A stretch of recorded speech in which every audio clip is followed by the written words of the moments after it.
పొన్నం ప్రభాకర్ గారి యొక్క అవినీతి గురించి మాట్లాడుకుందాం. రోడ్డు రవాణా శాఖ మంత్రిగా ఉన్న పొన్నం ప్రభాకరు మరి ఎట్లాంటి వసూళ్లకు పాల్పడ్డాడు అనే దానిపైన క్లియర్ కట్గా వరుస కథనాలు రావడం జరిగింది. చూద్దాం ఇక వ్యవహారం ఏందో.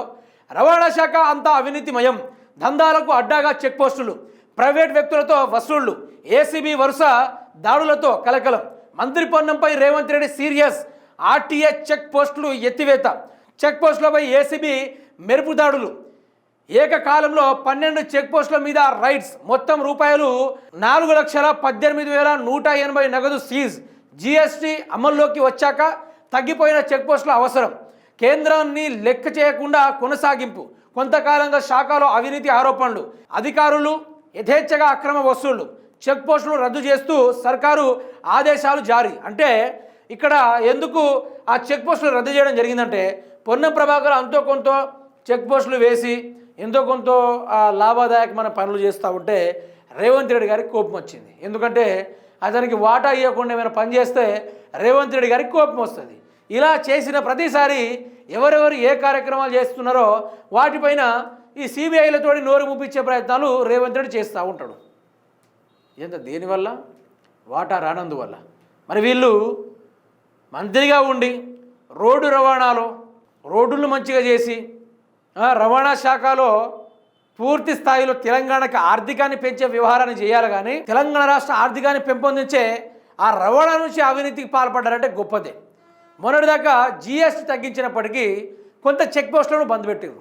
అయితే కేంద్రాన్ని సైతం లెక్క చేయకుండా వీళ్ళు ఏం చేస్తూ ఉన్నారంటే యథేచ్ఛగా వీళ్ళకి నచ్చినట్టుగా అధికారులకు ఆదేశాలు ఇచ్చి మీరు చేయండి, నేనే మంత్రిని, ఎవడేమైతే నేను చూసుకుంటా అనే దానిపైన అనేసరికి వాళ్ళు కూడా యథేచ్ఛంగా ఎక్కడ పడితే అక్కడ వసూలు మొదలుపెట్టారు. మీరు పోయి అట్లా చెక్ పోస్ట్ చేసి గంజాయి బ్యాచోళ్ళని పట్టుకుంటే అది మంచుకుంటుంది. అక్రమ రవాణాలు చేసి ఎర్రచందనమో లేకుంటే అడవిలో ఉన్న జంతువులను పట్టుకునే ప్రయత్నాలు చేస్తే అది వేరుంటుంది. ఇసుక దందాలు జరుగుతూ ఉన్నాయి, వాటి మీద మీరు ఫోకస్ పెడితే ఇంకా బాగుంటుంది. కానీ ఆ ఇసుక దందా పైన వరుసగా చెక్ పోస్టులు, ప్రతి ఒక్కరి దగ్గర నుంచి 500, 200, 300, 100 ఒక్కొక్క చెక్ పోస్ట్ దగ్గర ఒక్కొక్క వసూళ్ళు. ఈ వసూళ్లలో కోట్లకు అవినీతి జరిగింది. కోట్లలో ఇదంతా చూసిన తర్వాత రంగంలో సిబిఐ దిగిన తర్వాత రేవంత్ రెడ్డి కోపం ఇచ్చి, రేవంత్ రెడ్డి కోపం సహజంగా దేని మీద ఉంటుంది? వాటా ఇవ్వకుండానే ఆయన కోపం ఉంటుంది.